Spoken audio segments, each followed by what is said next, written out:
देखिए, इंडिया गठबंधन पूरी मजबूती के साथ अपने संकल्पों को लेकर के आगे बढ़ रही है और स्पष्ट रूप से इंडिया गठबंधन के सभी दल, चाहे जनता दल यू हो,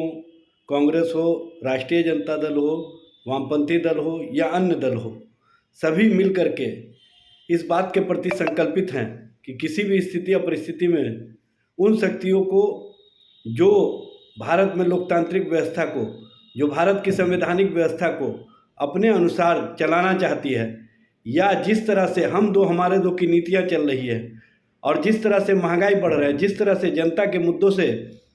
केंद्र सरकार अलग होकर के कार्य कर रही है, इन सभी मुद्दों पर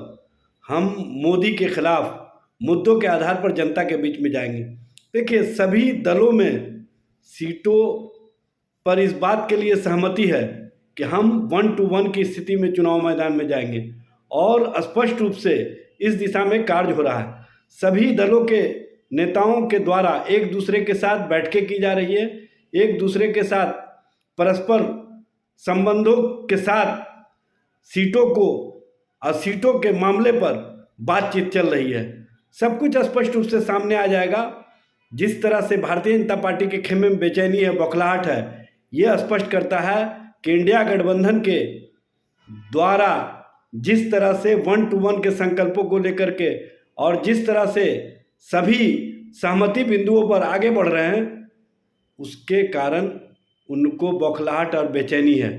और भारतीय जनता पार्टी क्या कहती है उसका कोई मतलब नहीं है। मतलब स्पष्ट है कि हम इंडिया गठबंधन के लोग एक दूसरे के साथ मजबूती के साथ चुनाव मैदान में जाएंगे और 2014 वाले को 2024 में हराने का कार्य करेंगे और 10 लाख रोजगार का संकल्प है उसको आगे बढ़ाने का काम करेंगे। और 2025 चुनाव से पहले हम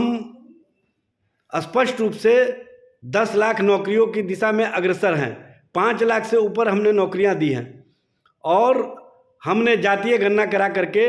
75% आरक्षण की व्यवस्था की है। हम अपने संकल्पों को मजबूती प्रदान कर रहे हैं। महागठबंधन सरकार पूरी तरह से जनता और जनता के हितों में कार्य कर रही है। ये माननीय उप मुख्यमंत्री तेजस्वी जी का जो संकल्प है उसको हम जनता और जनता के बीच में जाकर के कार्यकर्ताओं के माध्यम से बताने का काम करेंगे। और इस दिशा में आज से जो कार्यक्रम शुरू हो रहा है,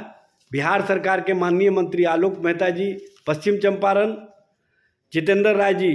पूर्वी Champaran, Surendra Ram ji Buxar, doctor Surendra Prasad Yadav ji Bhagalpur, Kumar Sarabjit Muzaffarpur, doctor Chandrashekhar Sitamarhi, Mohammad Israel Mansuri Darbhanga, Lalit Yadav Samastipur, Sameer Mahaseth गया, मोहम्मद शमीम कटिहार, अनीता देवी जमुई, मोहम्मद शाहनवाज गोपालगंज, ये सभी माननीय मंत्री के नेतृत्व में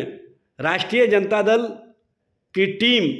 माननीय विधायक और माननीय प्रवक्तागण के साथ 13 जिलों में आज से जन संवाद कार्यकर्ता सम्मेलन की शुरुआत हो रही है और ये 10, 11, 12 जनवरी तक लगातार चलेगा। उसके बाद दूसरे चरण में 16 और 17 जनवरी को जो बाकी बचे हुए ज़िले हैं उनमें कार्यक्रम होगा। हम कार्यकर्ता जनता और नेता के बीच में संवाद स्थापित करके सरकार के कार्यों को बताने का काम करेंगे और केंद्र सरकार के जन विरोधी नीतियों को उजागर करने का काम करेंगे।